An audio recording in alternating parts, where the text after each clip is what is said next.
ایران اہم تھا، ایران اہم ہے اور ایران اہم رہے گا۔ اگر یہ لوگ نہ ہوتے تو شاید اسلام ہم تک نہ پہنچتا۔ اگر ہم بات کریں امام بخاری کے بعد امام مسلم کی، امام ترمذی کی، امام النسائی کی، امام ابن ماجہ کی، ان سب کا تعلق ایران سے تھا۔ بہت بڑا سوال ہے کہ یہ سنی ایران جو ہے یہ شیعہ ایران کیسے بن گیا۔ ایک شخص تھا جس نے یہ سارا معاملہ کیا اور پورے ایران کو سنی سے شیعہ میں تبدیل کیا۔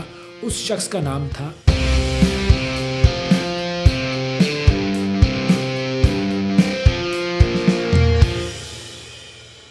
ایران کے بارے میں جو شخص کچھ بھی جانتا ہے یا وہ شخص جو ایران کے بارے میں کچھ جاننا چاہتا ہے، اسے ایک بات ضرور یاد رکھنی چاہیے۔ وہ بات یہ ہے کہ ایران اہم تھا، ایران اہم ہے اور ایران اہم رہے گا۔ ایران کا مستقبل کیا ہوگا یہ تو کوئی نہیں جانتا، لیکن آج ذرا ہم بات کریں گے کہ ایران کا ماضی کیا تھا اور خاص طور پر حضور اکرم صلی اللہ علیہ وآلہ وسلم نے ایران کے بارے میں کیا فرمایا تھا۔ ایک ان کی پیشگوئی تھی ایران کے حوالے سے جو کہ پوری ہوئی، اور پھر ایک انہوں نے ایران کے لوگوں کی ایک بہت بڑی خاصیت بیان کی تھی۔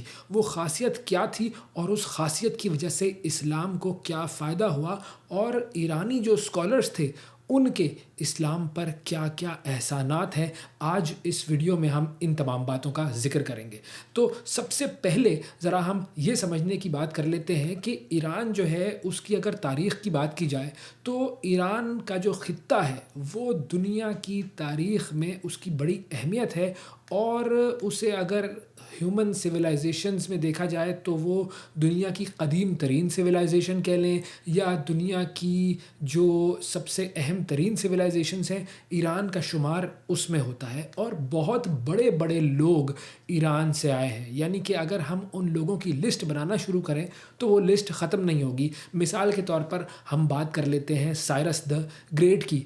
یہ وہ شخص تھا جس کو ہم کہتے ہیں کہ جس نے ایران کی پہلی عظیم جو سویلائزیشن تھی، جو اس کی تہذیب تھی، اس کی بنیاد رکھی کوئی تقریباً 550 بیفور کرائسٹ، اور اس کی جو حکومت تھی وہ تقریباً 3 بر اعظموں پر پھیلی ہوئی تھی۔ اتنا بڑا وہ ایک کانکرر تھا۔ ایران کا مذہب تھا وہ زورواسٹرین ریلیجن تھا، اور اس کا جو فاؤنڈر تھا وہ تھا زرتشت۔ وہ بھی ایک بہت بڑا کردار ہے۔ حضور اکرم صلی اللہ علیہ وآلہ وسلم کے زمانے میں اس ایمپائر کو ساسانید ایمپائر کہا جاتا تھا، اور ساسانیوں کا جو آخری بڑا بادشاہ تھا اس کا ذکر ہمیں حضور اکرم صلی اللہ علیہ وآلہ وسلم سے بھی ملتا ہے، اور اس کا نام تھا خسرو پرویز۔ اس کو ہم کسریٰ بھی کہتے تھے، اور اکثر جو لوگ اسلامک ہسٹری پڑھتے ہیں وہ پڑھتے ہیں کیسر و کسریٰ کے بارے میں، اور یہ وہی ہے جسے حضور اکرم صلی اللہ علیہ وآلہ وسلم نے ایک خط بھیجا تھا کہ تم ایمان لے آؤ، لیکن اس شخص نے اس خط کے ٹکڑے ٹکڑے کر دیے، اس خط کو پھاڑ دیا، اسے تار تار کر دیا، اور جب حضور اکرم صلی اللہ علیہ وآلہ وسلم کو یہ بات پتہ چلی تو انہوں نے ایک بڑی اہم پیشگوئی کی تھی، اور وہ پیشگوئی پھر چند ہی سالوں بعد پوری ہو گئی۔ حضور اکرم صلی اللہ علیہ وآلہ وسلم کو جب یہ پتہ چلا کہ ان کا خط اس کی طرف سے پھاڑ دیا گیا ہے تو انہوں نے کہا کہ جس طریقے سے میرے خط کو پھاڑا گیا ہے، میرے خط کے ٹکڑے کیے گئے ہیں، بالکل اسی طریقے سے اللہ تعالیٰ اس کی جو حکومت ہے اسے بھی، کسریٰ کی جو حکومت ہے، خسرو پرویز کی جو حکومت ہے، اس کے بھی ٹکڑے ٹکڑے کر دے گا، اور اس کی بھی جو ایک حکومت ہے اس کا خاتمہ ہو جائے گا۔ اور پھر ہم نے دیکھا کہ چند سالوں میں ایسا ہی ہوا، اور یہ یوں کہیے کہ جو وہ ساسانید ایمپائر تھی اس کا خاتمہ ہو گیا، اور یہ جو تھی بیٹل آف قادسیہ کہلاتی ہے اسلامی تاریخ میں، اور اس کے جو اہم کردار تھے وہ تھے حضرت سعد بن ابی وقاص رضی اللہ تعالیٰ عنہ۔ پھر ان کے علاوہ ایک اور صحابی بھی تھے جن کا تعلق اسی جگہ سے تھا، حضرت سلمان فارسی رضی اللہ تعالیٰ عنہ۔ حضرت سلمان فارسی جو ہے وہ بھی پرشیا سے ہی تھے، اور جب اسلامی حکومت قائم ہو گئی یہاں پر تو انہیں گورنر بنایا گیا تھا اس جگہ کا۔ اور پھر حضرت سلمان فارسی کے حوالے سے ایک اور بڑی اہم حدیث ہے، حضور اکرم صلی اللہ علیہ وآلہ وسلم نے انہیں اپنے اہل بیت میں شامل کیا تھا۔ اور ایران کی جو تاریخ ہے وہ پھر آگے بڑھتی ہے، اور پھر ہم دیکھتے ہیں کہ حضرت علی کرم اللہ وجہ جو ہیں وہ اپنا دارالخلافہ اس ریجن کو بنا لیتے ہیں، اور اس وقت جو ہے وہ ایران اور عراق یہ ایک ہی خطہ تھا۔ ایسا نہیں تھا کہ جیسا آج ایران ہے وہ نہیں تھا، ایران، عراق، اور بلکہ یہ ایک بہت بڑا ایریا تھا، اور یہاں پر پھر امیدز جو ہیں ان کی حکومت قائم ہوئی۔ اچھا، اب جب امیدز کی حکومت آئی یہاں پر تو کچھ ہی لوگوں نے اسلام قبول کیا، تقریباً کوئی شاید 8-10% لوگ ایسے ہوں گے کہ جنہوں نے امیدز کی حکومت میں اسلام قبول کیا ہوگا۔ پھر جب عباسی یہاں پر آئے تو پھر کنورژن جو ہے وہ بہت زیادہ ہوئی، اور تقریباً 90% لوگ اس خطے کے وہ مسلمان ہو چکے تھے۔ جب تک عباسی حکومت کا خاتمہ ہوا تو 90% یہ پورا ریجن جو ہے یہ مسلمان ہو چکا تھا۔ لیکن مسلمانوں کے علاوہ اس جگہ پر یہودی بھی رہتے تھے، اس جگہ پر جو ہے وہ عیسائی بھی رہتے تھے، تو یہ ایک ملٹی کلچرل ایریا تھا۔ اب ذرا بات کر لیتے ہیں کچھ ایرانی اسکالرس کی۔ میں نے شروع میں بات کی تھی کہ اسلام پر بڑے احسانات ہیں اس خطے کے اور اس خطے کے اسکالرس کے، یعنی اگر یہ لوگ نہ ہوتے تو شاید اسلام ہم تک نہ پہنچتا۔ ظاہر ہے اللہ تعالیٰ نے کوئی نہ کوئی میکینزم تو بنانا ہی تھا کہ اسلام اس ساری دنیا میں پھیلے، لیکن ہم دیکھتے ہیں کہ ایرانی اسکالرس کی بہت زیادہ کنٹریبیوشن ہے اسلام کو پھیلانے میں، اور اسلامی تاریخ، اسلامی فلسفہ، اسلامی فقہ، یہ جو تفاسیر ہیں، احادیث ہیں، ان تمام چیزوں کو ہم تک پہنچانے میں ایران کے بڑے بڑے اسکالرس کا بہت بڑا کردار ہے، اور انہی کی وجہ سے یوں کہیے کہ اسلام جو ہے وہ ہم تک پہنچایا۔ اور اس حوالے سے ایک بڑی اہم حدیث بھی ہے حضور اکرم صلی اللہ علیہ وآلہ وسلم کی۔ ایران اور علم کا جو تعلق ہے وہ حضور اکرم صلی اللہ علیہ وآلہ وسلم نے کیا بتایا ہے یہ بھی میں آپ کو بتاؤں گا، لیکن پہلے میں آپ کو بتاتا ہوں کہ کون کون لوگ تھے جو کہ اسکالرس تھے، بڑے بڑے اسکالرس جنہوں نے اسلام کے لیے بڑا کام کیا ہے۔ اور خاص طور پر اگر ہم شروع کریں عربک لینگویج سے، تو اگر عربی زبان کی بات کی جائے تو عربی کی جو پہلی گرامر کی بک ہے وہ بھی ایک ایرانی نے لکھی تھی، اور یہ تھا پرشین گرامیرین تھا جس کا نام تھا سیبویہ۔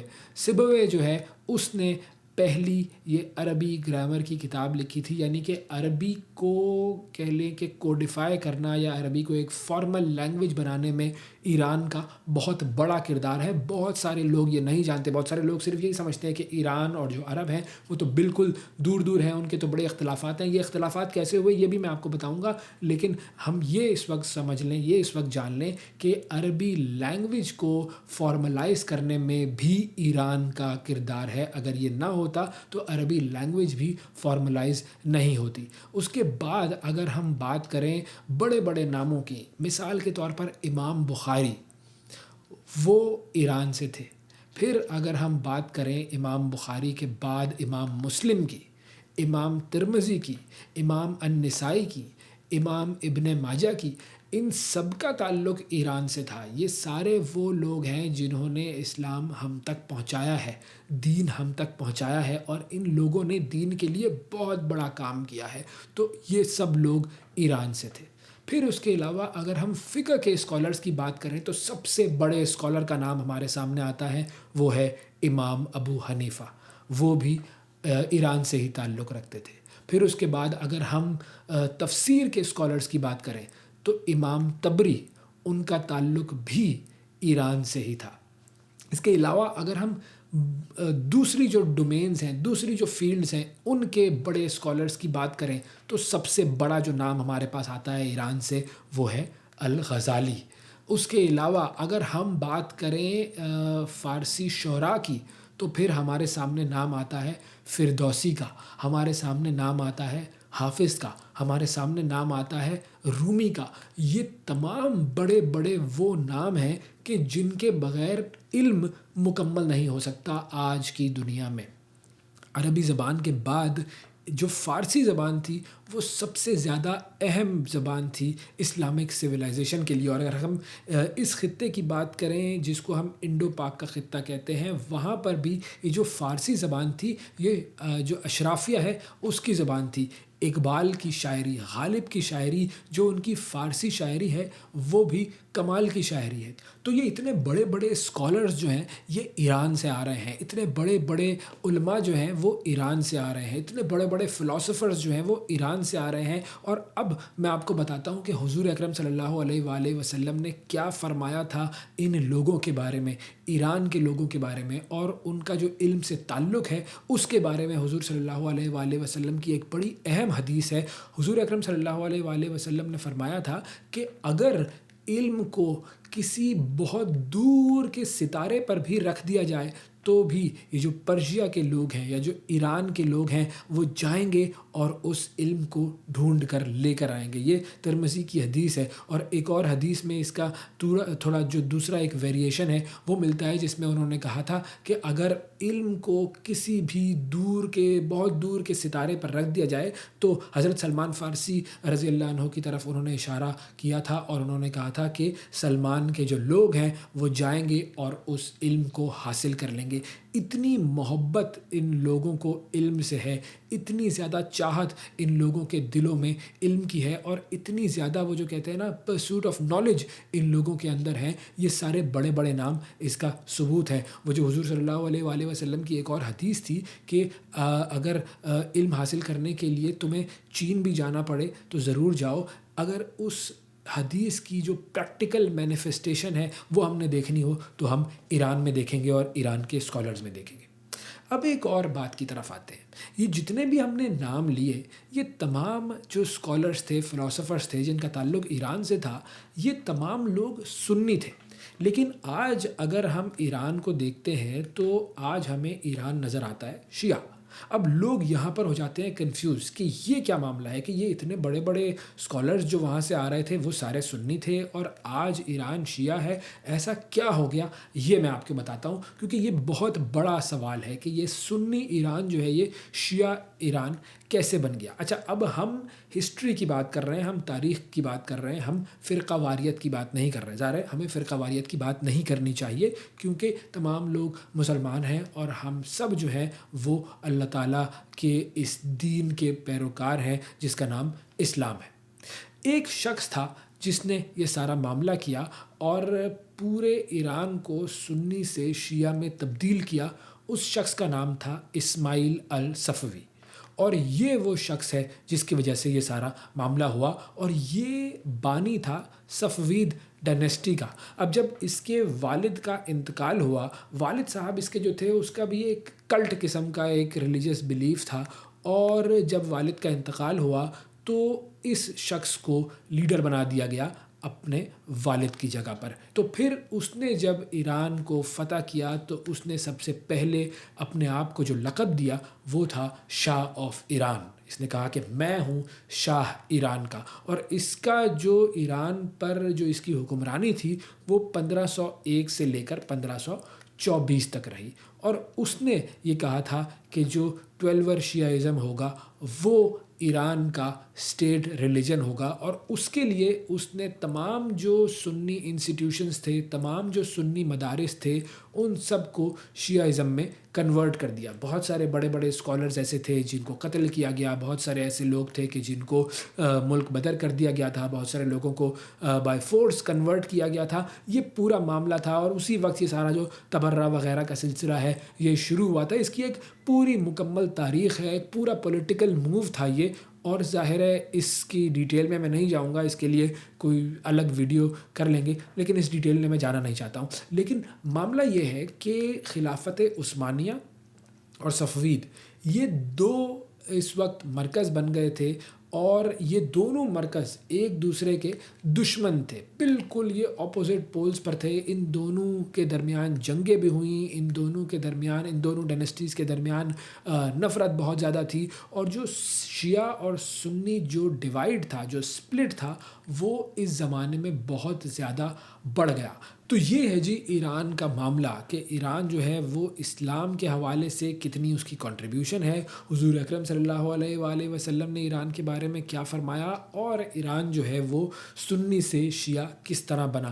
ایک اور ویڈیو میں ہم بات کریں گے کہ ایران کی جو ریسنٹ تاریخ ہے وہ کیا ہے، رضا شاہ کون تھا، محمد مصدق کون تھا، تیل کی جو کہانی ہے وہ کیا ہے، پھر آپریشن ایجیکس جو ہے وہ کیا تھا، اور پھر امام خمینی کی انٹری کیسے ہوئی، اور یہ تمام چیزیں جو ہے وہ آج ایران میں جو کچھ ہو رہا ہے ان سے ریلیٹ کیسے کرتی ہے۔ ایران کی تاریخ کی ویڈیو آپ نے دیکھ لی، امید ہے کہ آپ کو یہ ویڈیو پسند آئی ہوگی۔ ہمارا چینل ضرور سبسکرائب کیجیے۔